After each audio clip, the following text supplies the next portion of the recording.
Pickaxe.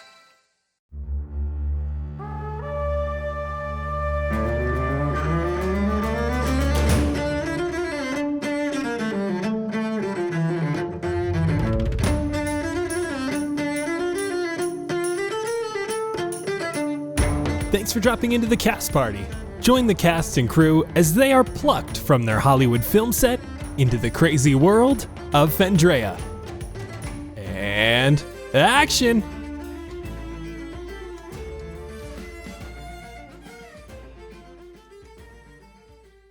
Did you know that our Patreon is free? Yes, free. Patreon.com/castparty now has a free tier available to show your support for the show, which also grants you access to our private community Discord. The cast and crew is an incredibly active and wholesomely aggressive community that hosts regular TTRPG games together, game nights, hangouts, and so much more. If you'd like some extra bonus goodies like behind-the-scenes info, exclusive monthly one-shots, and even more fun, consider supporting the show with one of our paid tiers at patreon.com/castparty. Our Patreon allows us to continue bringing you the highest quality D&D content that we possibly can. But we are honored to be one of the first Patreons with a free tier option for those who want to show some love. So go on, get going. It's free. I mean, literally free. We'll see you over on the Discord. As always, thank you all so much for listening. Enjoy the episode, cast and crew. Hello, everyone, and welcome to Cast Party. My name is Colin McManus, and I will be your director for today. I am joined by my fraternizing cast and crew, Ryan McManus. Hi, Sebastian Vivaldi Greensleeves, an emo at heart musician who once had to deal with an obnoxious online bully regarding his music. It wasn't his music, however, that was being attacked, it was those who enjoyed listening to Black Tie Optional. He would hunker down in the comments calling listeners cringe, emos, losers, etc. And no matter how many times Sebastian blocked this person, he would come out of the shadows with a backup account to continue being a nuisance. Listeners, however, finally joined together and ensured that others were swarmed with positive comments to overshadow his negativity. This campaign amongst Black Tie Optional listeners ultimately got rid of the fan troll once and for all. But unlike fan roll dice, you'll never want to get rid of your new favorite shiny sets of dice. Liquid core, gemstone, silicone, you name it, they got it. Snag some dice that fit your new D&D character at fanrolldice.com and use code CASTPARTY for 10% off. Anna Brisbane.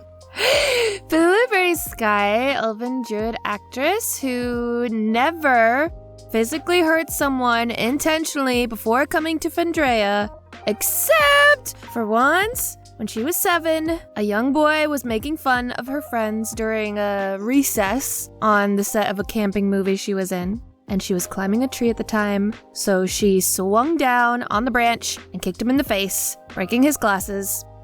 And she got in serious trouble for it, and so she cried for the rest of the day. And this is something that Blueberry and I have in common, except for me, it was on the playground of a summer daycare. We've all been there. Nigel Deacon. Land ho Xander Gucci Supreme, who, following up on the last intro, ended his Oregon trip with an extended stay in a lighthouse on an island off the coast. He had befriended the man who tended the lighthouse in a grocery near the coast, who invited Xander to join him at the lighthouse for a few days, get the experience, and then he had a friend that could give Xander a boat ride back down to the Los Angeles area. Never one to turn down a unique experience, he accepted, hopped on a boat over to the island, and spent several days just working on the lighthouse with the lighthouse keeper, whose name was Claude. All went exactly as Claude had offered. The stay was hard work but enjoyable, the boat ride was calm, and Xander was finally home. It wasn't until Xander tried to look up where he had been to tell the story to his classmates that he'd learned he'd been staying on Tillamook Rock, a lighthouse that hadn't been in commission since 1957. On top of that, those of you familiar with cryptozoology might recognize a famous Oregon cryptid named Colossal Claude, an enormous sea monster that's been seen across the state.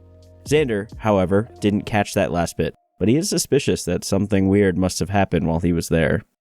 Oh boy. Vince Perino. Jett the Boulder Chambers, Big Burly Heartthrob, who actually has a permanent scar on his left butt cheek. He got it from a promotional event he was hired to perform at for Red Bull. He was hired to do a stunt where he dressed up like an eagle and jumped off the side of a building to land in a big ball pit, and while he was flying down, he was supposed to yell, "Fly like a jet plane!" But upon landing in the pit, he landed on some object that was in there, and it actually gave him like a very large cut. It was a opened can of Red Bull, and it was so sharp that it cut him and he needed 15 stitches after the event. It's pretty hard to see though because his ass is so pale. Especially now. And we have the lovely Omega Jones. Hello, everybody. Omega Jones here, also known as the Critical Bard, playing Elijah Lachlan. Who remembers the haphazard flickering of fluorescent lights, the beeping in a distant room, the shuffling of feet in wheelchairs, the lack of comfort from hard seating beneath him? He remembers waiting and waiting and waiting. Time seemed like it didn't exist, a manifestation of the world seeking to give pause to reality. He remembers a hand upon his, squeezing as anxiety and worry sat upon his very young face, looking up to see a man with a top nut, mustache, and beard. His father, reassuring him that everything was okay. He then remembers a voice beckoning, and then he was led away into a simple cream-colored room with soft moonlight dancing within, the sound of soft but labored breathing, a woman lying on an archaic but very useful hospital bed. "Come, Eli," calling him over to her side. He remembers leaving his father and waddling over, standing next to the bundle within her arms. "What's that?" Eli remember asking, as she unwraps the cloth, revealing innocent skin and simple bright blue eyes staring back at him. "That is Garrett, your brother." Eli remembers reaching to touch his face, a smile upon his. What does Garrett mean?" Eli asked. "It means hard, sharp, like a spear. Bravery." He, as she looks at her soon-to-be ex-husband, is going to have a hard life. Words like sharp steel will seek to keep him down, but he will remain brave, as will you. Promise me. Promise me you'll be his spear whenever he needs it." "I promise, Mommy." He remembers a soft kiss upon his face before the beeping from before became erratic, chaotic, wrong. He was led away as nurses rushed in, but his eyes never left his new little brother and the promise he made to his mother. Cute. God damn. My heart. Excuse me? Well, let's take those emotion and talk about what happened last time. You awoken from the night with Eli lying above where he had buried Varian underneath the Haven Eye. Eli took care of those in Iramsal, entrusting Double D with getting everyone to their home planes before Arborea fell. You decided to use the seed and head to Helios, hoping it was still in the air. When you arrived, you were in the dorms of Terrera Academy.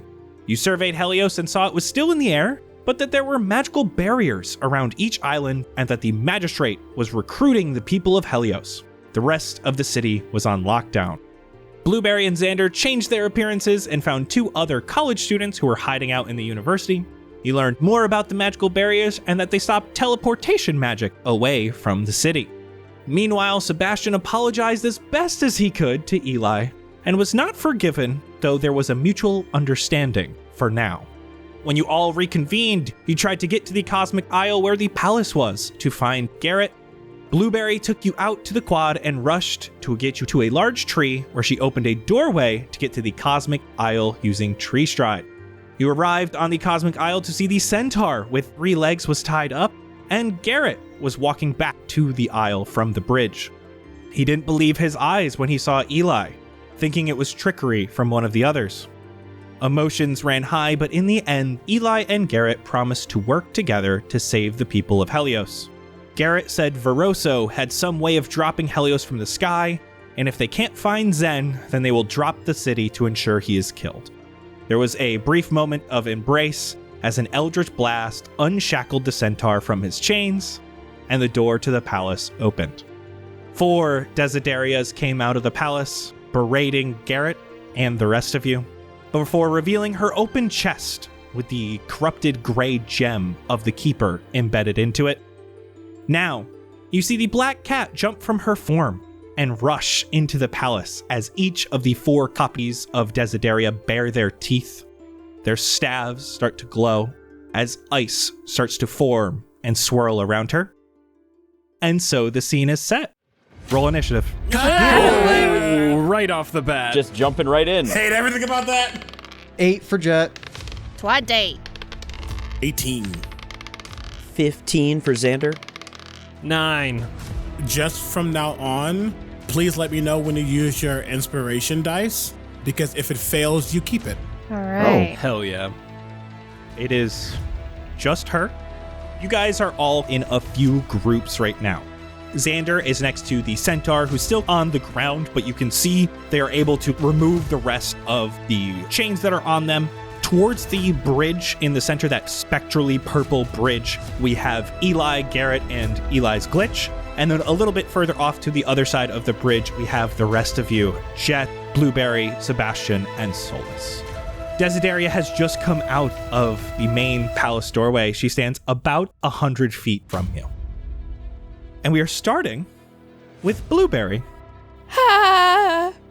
I am going to climb up on top of Solus. I'm going to cast Call Lightning.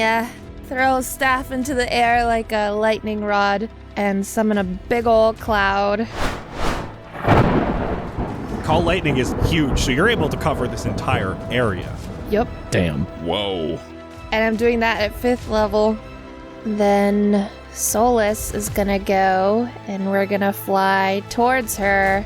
She's got 60 feet of movement, so she's gonna go right here, 30 feet away from her. So she can't reach with her rend, but breath weapon is a 30-foot cone. Dexterity saving throw. This is not a spell, correct? This is just a breath weapon? Correct. I don't like that question. 15. So she will take full damage. 8 radiant. The Call Lightning, are you able to activate that this turn? Great question. When you cast a spell, choose a point you can see under the cloud. So yes, let's get another dex save from her for a lightning strike just behind her. 24 that time. Fine. 21 lightning reduced to half. You see as that lightning comes down, it crackles, it sizzles through the air.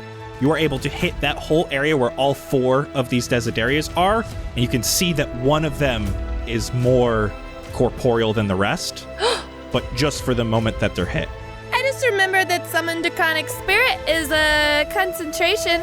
So right after Solus explodes with radiant light, I call lightning and she disappears.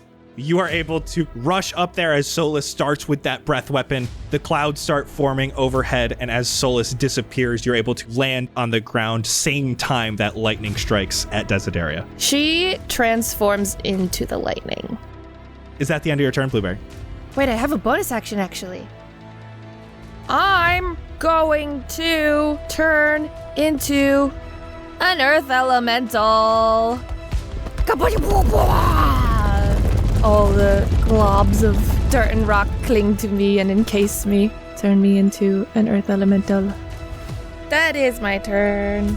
The dragon just turns into that lightning, and as you hit the ground, some of that earth comes around you and just completely encases you into like a large boulder. That is Desideria's turn. Eli, your glitch is currently invisible, correct? Yes. As she walks forward, you see she walks straight down this stone path. She's able to move just 30 feet. Again, all 4 of them intertwining in the same space, walking through each other in some cases. She looks specifically at Garrett.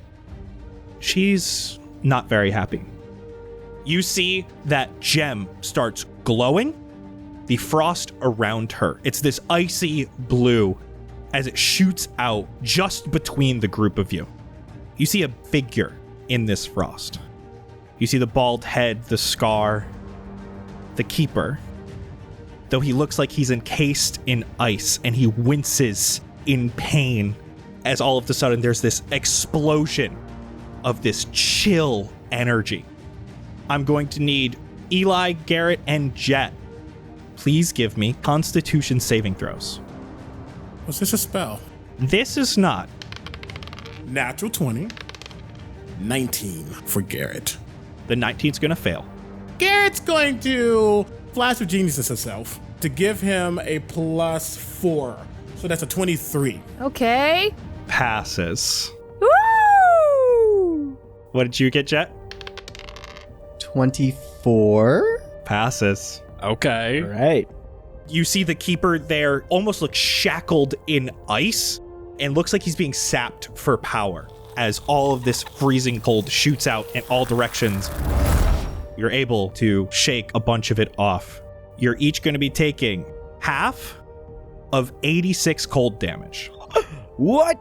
So that's 43 each. And Jett, you are a white dragonborn, meaning you are resistant to cold damage. So you're going to take 21. I'm gonna use my reaction. Whip out the mask from my shirt. Pop it on. Eli, I lock eyes with you. Ice, baby. I'm taking half of your 43 damage as a reaction. He will remember this. So you'll each take 21. Eli, you haven't seen Sebastian's little masquerade mask yet? No. When I take half of your damage, I then give you, in your next instance of damage, can be spell or attack, a 2d10 radiant damage boost. Ooh. Speaking of, it is Eli and Garrett's turn.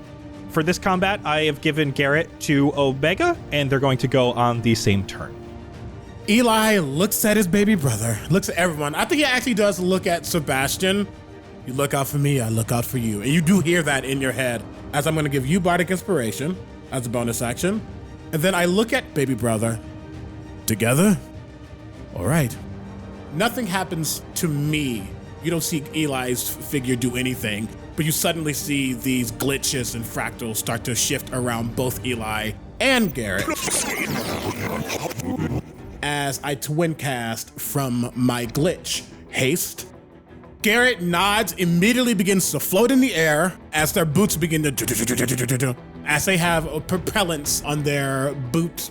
They're gonna fly forward 15 and up 15. Eli is going to go forward about 20. Glitch, who is unseen at the moment, is gonna go 5, 10, 15, 20, 25, 30. More importantly, I have a pretty significant passive. Looking at Desideria, do I think she can see my glitch? Does her eyes shift at all when glitch moves off to the side? I'll let you roll insight or perception. I will do insight. 21. She looked at everyone briefly, but now is locked eyes on Garrett. You can see how each of these different images of her are posturing, and they're going towards different locations. And one of them obviously has clocked your glitch. That's what I needed to know. For my hasted action, for ease, I'm just gonna send out a quick firebolt. That does come from me. That is going to be a 28 to hit. You hit, one of these beings disappears. Garrett clocks that. Garrett reaches into a pouch and he starts to put some things together, like a couple of nails and a couple of like arcane liquids, and starts to just ball them together and then just tosses it directly at Desideria. Dispel magic.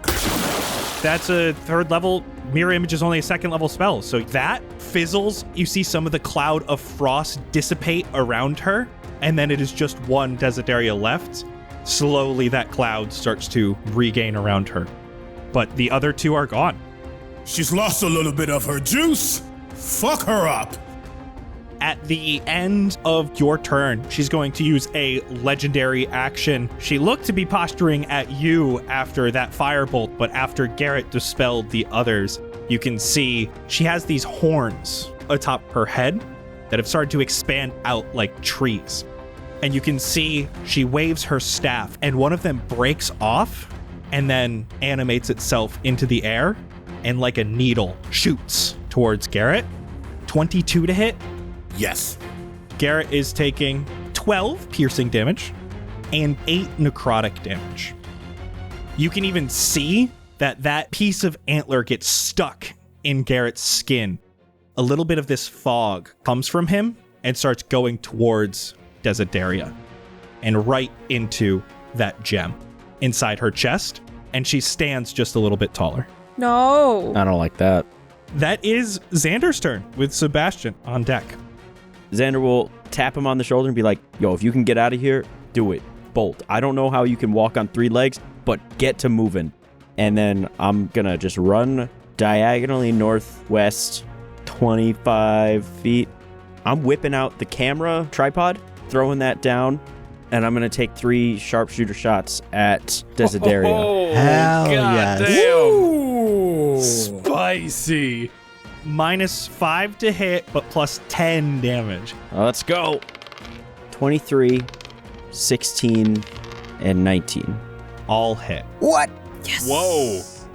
Without mirror image active, these are all hitting her. 3d10 plus 15 plus 30.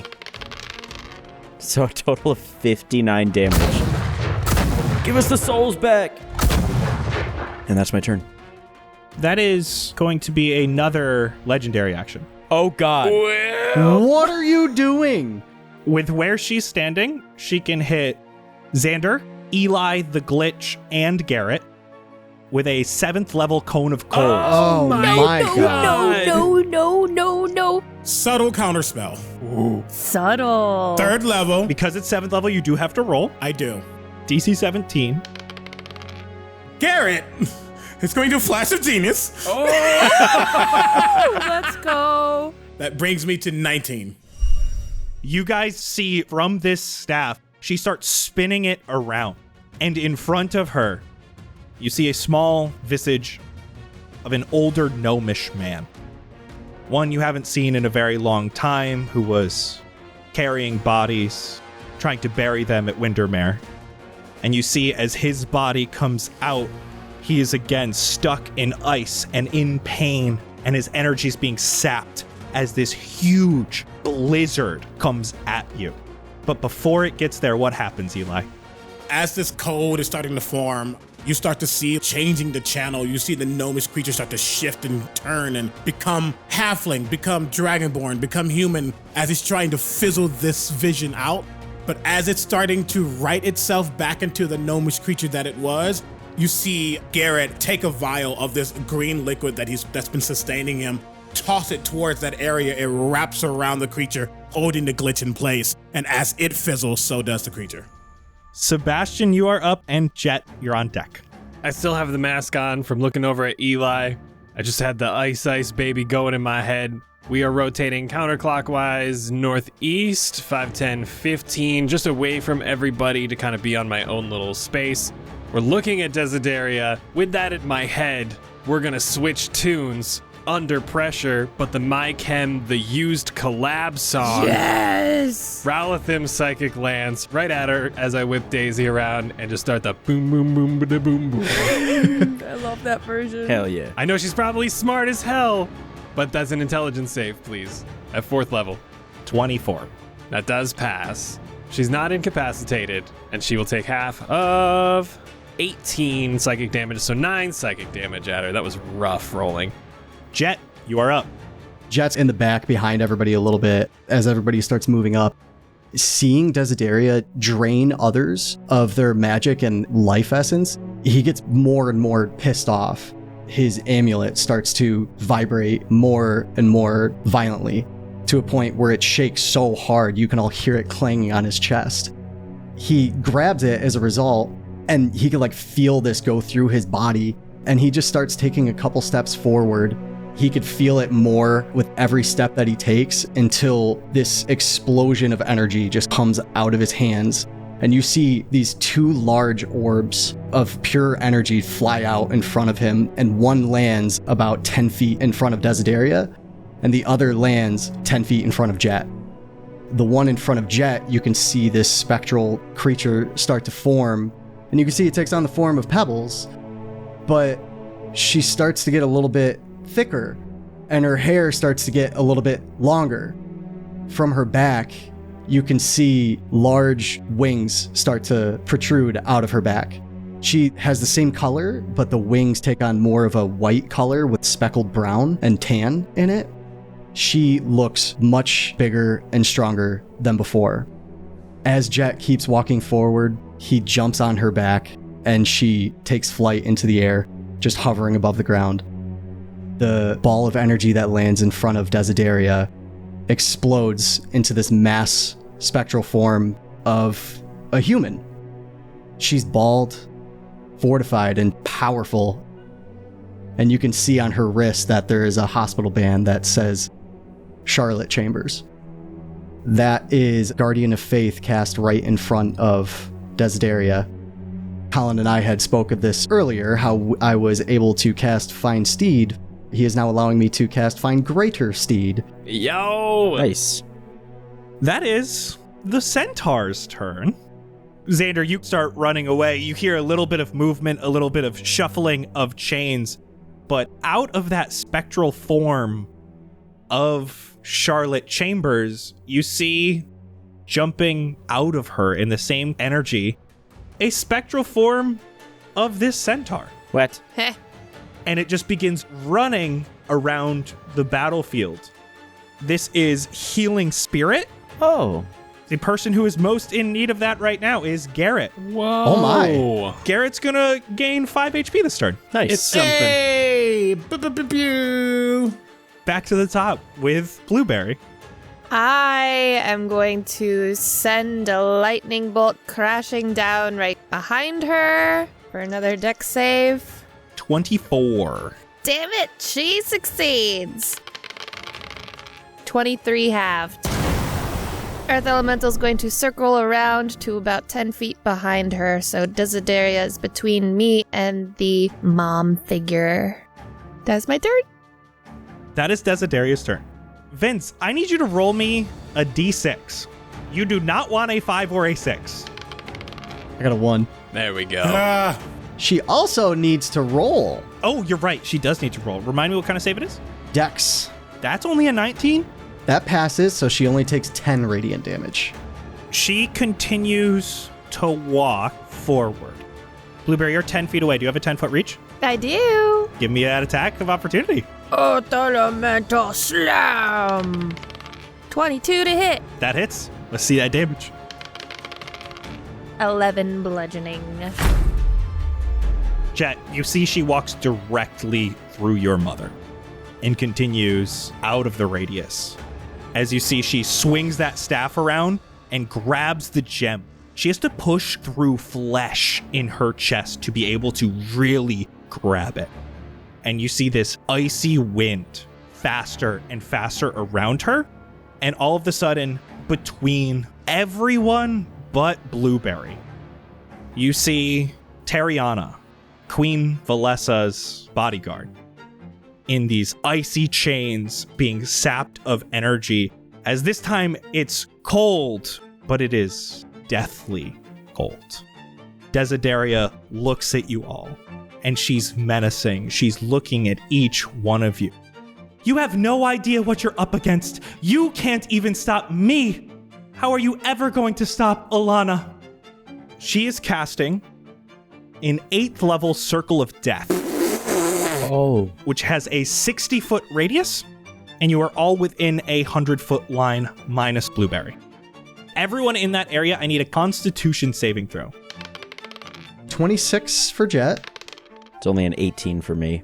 18 fails. you have your bardic inspiration. I do, and I think I'm going to use it. Use it regardless. You're right, because if I fail, I keep it. Because I have a 19 and I don't want to risk it. 7. 26 for me. That Circle of Death can't be that bad, right? Both Garrett and Elijah passed. 35 necrotic damage, or half on a save. Is anyone resistant to necrotic? I am! Are you? From the mask! Oh! Whoa! Let's go! Eli and Garrett. One of Garrett's actions, he's just gonna fly forward a little bit. He's now 20 feet in the air. As he's starting to fly forward, you see something like cha-chung and like stab him as he casts Cure Wounds on himself. 17. He will gladly take that. And then he grabs this rudimentary, some kind of gun thing. It almost looks like a mix between a gun and a slingshot. As he reaches to his side, he grabs these 2 little balls, and he's gonna put one on each of the things and sling it at her, as he has a repeating acid slinger. Does the 17 hit? 17 does hit. 25 points of acid damage. I am concentrating. He's going to look at Desideria and say, You claim that we can't deal with you, but you are throwing so much at us with so little payoff. Tell me, how does that feel? As I say that, there's going to be a lot of headache that she gets. 6th level Rolitham Psychic lands her. That's intelligence save? It is. 19 is all. Whoa! Fail! She's going to use the legendary resistance. That's fine. That's fine. That is 37 and a half, 18 points of psychic damage. As an action, he becomes visible, cracks his neck, and just rocks her in her face. Eli, I'm so sorry. Add 2d10 to that Ralitham's, please. It is radiant damage. That is 18 and a half, 9. For the hit, that's a natural 20. That's going to be 20 points of force damage. Hell yeah. You even hear a crack of one of the antlers. Bonus action looks at Jett. In your head, you're going to hear, I really still don't like you and your kind, but I think in this moment, I need a leading player to destroy her. Thank you. Bardic Inspiration to you. That is all we can do, period. At the end of your turn, the frost around her becomes so thick you can't see her. And then Sebastian, behind you, there's this rush of cold air. Oh, man. As she appears right next to you. What a dream. My heart is so conflicted. Xander, you're up. Sebastian, you're on deck. He was looking right at her, and then she frosted away and spots her right behind his boy's back. So, he's going to shout while actively transforming and flying/running forward. Tasha's otherworldly guys. I'm going to go with Upper Planes, which is Nomura, and is immune to necrotic and radiant damage. I'm shouting, for someone that claims that you're so strong, seems like you're using a lot of other people to do this. Shoots off the rapid fire 6 Eldritch Blasts. Just let me know if you get lower than a 15. So basically, if you nat 1, you miss. I got 1 nat 1. Do with that what you will, but the other 5 were at least 15. You are up in the air, and there's one person between you and Desideria, and she's right behind him. So roll 5 hits on Desideria and 1 on Sebastian, please. Oh no. 37 plus 25, 62. And then the damage to Sebastian is 14. Oh, man. So, Xander, you just so happen to move exactly within 60 feet of her. God damn it. I did the same thing last time. As you can see, Patches comes out again, and there's this big spiral of cold air. I just remembered one other thing. Lance of Lethargy, that's the thing I forgot to do earlier. Her speed's reduced by 10. This is a 6th level Cone of Cold, and it will hit Sebastian, Jett, Pebbles, Eli, Glitch, Garrett, and Xander. Wow. That's a lot of people. But I'm scared that she pulls out something like Circle of Death again. Oh, but you know what he's thinking about now? He's thinking about now. Subtle counterspell. He has to. Gonna roll again. Oh, boy. 17. Passes. Oh. Yeah! The spell goes off. And you can see that Eli's like being super analytical, trying to figure out what the best form of action is. But you see his glitch basically be like, boy, stop thinking and just do. And it's going to just splay its hands out. And as the code hits each person, suddenly as it glitches out and shifts its entire elemental space, it becomes like snow. Gently touches everyone instead of hitting them hard. And she looks at you, Eli, darts her eyes. And the glitch just goes, happy holidays. Even you want to stop magic. You really want everyone across the realm to be able to do these things. You learned something as your time with us. That magic is dangerous. Where we come from, we have this thing called free will. And even if your gods try to tell you what to do and what not to do, the one that some of us are attuned to, he gave us an ability to think. So, we'll see how it works out. Sebastian's turn with Jett on deck. Seeing her emerge behind me, turn around, get dazzled by snow. As the snow just drifts away from her face. I'm just looking at her like, God damn, why are you so hot? And I'm going to cast a 5th level Dissonant Whispers to try to get her away from me. Nice. That's a wisdom save, please.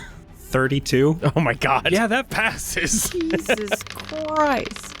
That's 29 psychic damage, so it'll be halved to 15. 14? Oh, 14, I'm so sorry. It doesn't specify, so while I'm casting, because it just says when you cast a spell, I'm going to use both of my sorcery points to make that a quickened spell. So that's a bonus action. I'm going to action disengage and run 30 feet northwest over towards Jett's mom. Jett, you are up. As Sebastian is running away, above him, you see Jett and Pebbles flying over. Right in front of her, you can see Jett jump off of Pebbles, and as he comes down with his warhammer and shield in hand, he's coming down trying to strike her as Pebbles lands right behind her. Is that advantage or no? Do you have advantage because you're mounted combatant? Yes. Then yes. I jumped off, so I wasn't sure if you would allow it or not. I'll count the first attack as advantage. Are you kidding me? That is 2 2s in a row. That brings me up to, with the Warhammer, 12. Oh wait, I have Bardic Inspiration. D8. D8. Fuck! 1. Jett, keep that. Keep it though. Oh, yes. That's better. Second one is 29 to hit. So that is 13 bludgeoning with an extra 6 radiant damage. As I hit her, I'm going to quickly swipe down at her feet with my Shieldmaster Shove and try to knock her on the ground. Contested athletics. She rolled a dirty 20. 22. You are able to knock her prone as Pebbles lands on the other side. Right as she hits the ground, Pebbles, as she's landing, her front 2 paws are coming down, just trying to strike her right in the face. Pebbles has advantage. Oh, that's good, because I rolled a nat 1 at first. So 21 to hit. That hits. 14 bludgeoning damage from Pebbles. She is looking pretty rough. I'm gonna yell at Jett. Take 1 step south. I will take 1 step south. That is the centaur's turn. Who's looking most rough? Definitely me. I am rough-hewn stone. Wow. Eli, you're going to get 5 healing. Since that's just the bonus action, he's also going to be casting a mass healing word. Oh my. Ooh. He can do all of you, including Garrett, because it's 6 people, for 6 HP. Wow. Wow. Can I choose not to so I can remain at 69 HP? Boy, bye. Blueberry, you're up. I am going to bring another lightning strike down northwest of Desideria. And Blueberry, while I'm rolling this, I need you to roll a perception check for me. Oh, She got a 19 on her dex save. that fails. She's looking really rough. She's going to use her second legendary resistance to succeed. Okay. Perception check. Oh yeah, baby, 29. You are closest to the palace. You hear something hit the ground inside the palace. And with a 29, it sounds like a body. And then you hear movement just inside the doors of the palace. Something happening inside. Let's see. 25 halved. I'm gonna go 30 feet north into the palace. You start heading up the stairs to the palace. You aren't quite able to get in the doors. Jett. Roll me a d6. It's Desideria's turn. You do not want a 5 or a 6. Can I use my inspiration to re-roll? I got a 5. Yes, I will allow that. 3, baby! You see, she stands up in front of you. She is surrounded by Jett and Pebbles and looks at you, Jett, and you just see a wave of frost, like a blizzard. You can't see 5 feet in front of you. You can't see her. And she appears much closer to the palace, much closer to Blueberry. as she uses her teleport. She begins running up the stairs as best as she can. She only has 10 feet of movement because of Lance of Lethargy. She has minus 10, and then she had to get up. She had to use half, right? Ooh. So she could technically go like 5 feet. Nice. My first time with Lance of Lethargy. And that is her entire turn. Damn. Oh. Eli and Garrett. Garrett yells out in his distorted voice, "I've got her!" He'll fly forward, and as he's starting to fly, he's going to grab a small little vial and place some of the green liquid in, but then he puts something else in. You see he starts to shake it, and it begins to coagulate, and then he just yeets it. As that vial hits the ground, this greenish, nasty liquid, almost like the ooze putty that we used to play with as a kid, starts to just like grow out and just kind of crawl and scatter all over this area. She's fine right now, but when she starts her turn, she needs to make a dex save. On a fail, she will be restrained. And they are flammable. That's Garrett. What about Eli? Eli is also going to take to the air. And he goes, "Where exactly do you think you're going? You're running away from the fight so soon." He's going to firstly send a chaos bolt her way. You see this energy of glitchiness forming in his hand. 29 to hit. There's going to be force damage. So that is going to be 27 points of force damage. And then he just winks, and as he winks, she needs to make an intelligence saving throw. 22. Silvery barbs. She rerolls. That's going to fail. She's going to use legendary resistance. I'll take that. That was just a mind sliver, so that's fine. Bonus action. Going to give Sebastian, you get yours again. As you hear his voice begins to distort, and suddenly it becomes the song that Sebastian was playing when they were first walking through Arborea with Elijah. You got this. This is all you. Who gets the advantage from silvery barbs? I'm gonna give it to Garrett. At the end of your turn, she steps in this goo. She sees that it's all around her. She feels you trying to get in her head, and she looks at you. And she has just this look of disgust on her face. You could have been something. Your brother, he was worthless, but you really could have been something. We wanted you here. We wanted you to be a part of something greater. And you see she just looks deep into your eyes. The gray from her eyes sparks and flashes inside, and you can see from her chest, it looks like the gem itself is cracking and opening. And you feel it pulling at your soul. This is what real magic can do. Eli, how much health do you have? 96? This is power word kill. Yo. Fuck. If the creature you choose has 100 hit points or fewer, it dies. Yeah, that's it. You don't have any more spell slots for counterspell? Are you silvery barbs? Yes, you did. I do have a DM inspiration. What's your highest level spell slot you have right now? 7th. I didn't use my biggest spell slot. If you use the 7th and your DM inspiration, I will allow you to roll for counterspell. You will have to hit the DC 19 check.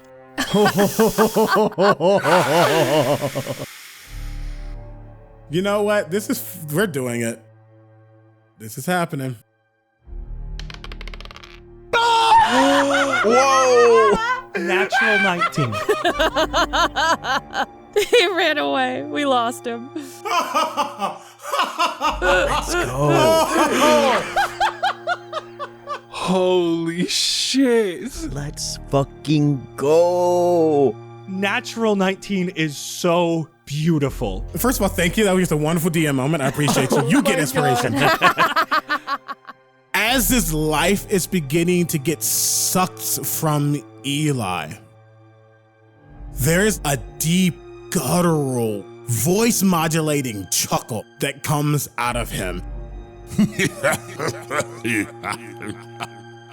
as he's beginning to get siphoned, you all will actually see his humanoid skin isn't so humanoid. As you start to see these cracks and these rifts, and it seems mechanical, but not. It almost seems like glass, seems like porcelain, as he's beginning to crack and suddenly is filling back in each time, as he has never been a humanoid to begin with. This is your fault. You don't get to bring me into your home and think you can take me. We take you, and you will now learn why you don't fuck with the Lachlan's. He has cracks all over his body. It's like kintsugi, when like porcelain is shattered, but they fill it with gold. You see that all over his body, but it's just like multicolored and fractal. You see this outward glitching from Eli, and you all actually see for a moment that his glitch disappears. And Eli, you feel the glitch in Desideria's space. And looking through its eyes, you see a crystalline cave of gray, where you see different beings around you, some that have been showing themselves. They're all shackled to the walls in these crystalline prisons, until your glitch breaks out of it and appears just behind Desideria. And you can see she is sapped of energy as she falls, as Blueberry, next in initiative, is someone coming out of the palace. You're closest to it. You're the first one to see. Veroso appears in the open doorway, Matthias in hand. He throws Matthias to the floor, bound and gagged by magical chains. You see Veroso has this magical curved blade that he used to kill Akeen, now pointed at Matthias, breathing heavily on the ground. In his left hand floats a small pink gem. It floats on its own, like gravity is not existent to it, just above his open palm. Enough! You strike her once more and he is dead, darts his eyes to Desideria. They found him. Alana has Zen. We're getting you out of here. And you all see Desideria beaten down, enraged, eyes darting at Eli. She looks to Veroso.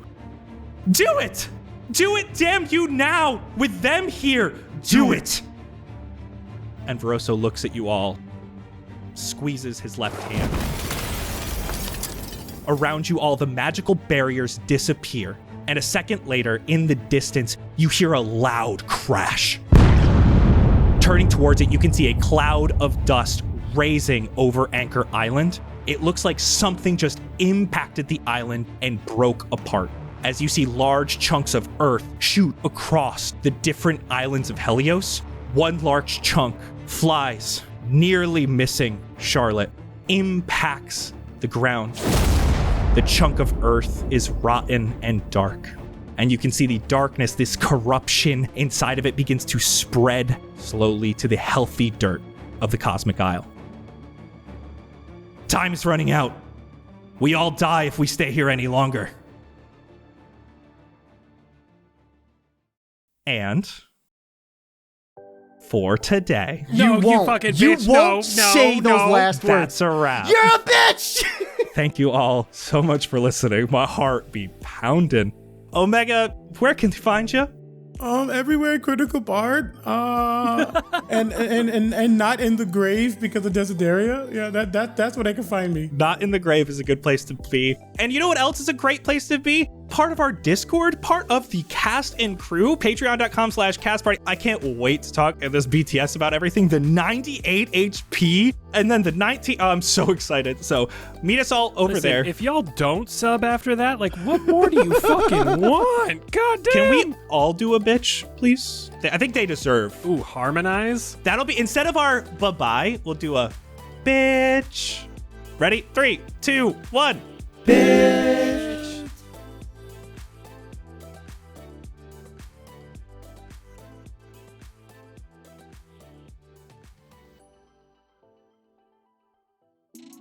So the cast and crew was on vacation, and we didn't really have a lot of time to write up a skit for this week's episode. So I asked ChatGPT to write me an outro skit, and, this is what it came up with.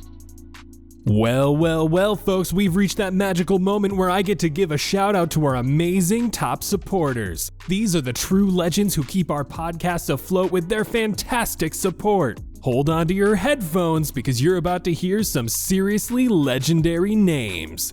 First, we've got Bobby, the benevolent bearer of belly laughs, Nimhi, the ninja of humor sneaking chuckles into our ears, and Mason, the mastermind behind making us laugh till we cry. Oh, look who's waltzed into the comedy center. None other than Dubward, the Duke of Giggles. And let's not forget about Saint E. Love spreading comedic love like confetti. Now Eric 5, the fifth element of funny, joins the party along with Jude, our jester of jokes. Foerunner, the frontrunner of funniness, is leading the laughter charge. Brace yourselves, cause here comes Frankie, the fun architect. Heather, the hilarious harmonizer, is keeping the comedic symphony in tune. Isuik, the impresario of amusement, ensures that we're always smiling. Jesky Fire, the fire starter of jokes, is here to keep us roaring. And speaking of roaring, Jesse brings the jests with the finesse of a lion tamer. Jin, the genie of guffaws, grants our wishes for non-stop laughter. Lady Lorax, the laughter enchantress, has us under her comedic spell, while Lexi, the laugh explorer, embarks on humor expeditions with us. And Miharu, the maestro of mirth, conducts our chuckles like a true virtuoso. Mindhack, the master of merriment, keeps our funny bones cracking, while New York, the nucleus of comedy, holds us all together in fits of laughter. Opti, the optimizer of jokes, ensures maximum hilarity. Red Mafia Panda, the panda of punchlines, rolls out one-liners with bamboo-tastic precision. Bass Drop, the bassist of belly laughs, adds the perfect rhythm to our comedic tunes. And finally, Ebab Flow, the flow master of funniness, keeps the laughter flowing like a river. And there you have it, folks. A round of applause for these incredible individuals who make our podcast shine brighter than a disco ball in a laughter-filled room. Until next time, keep those chuckles coming. Good God.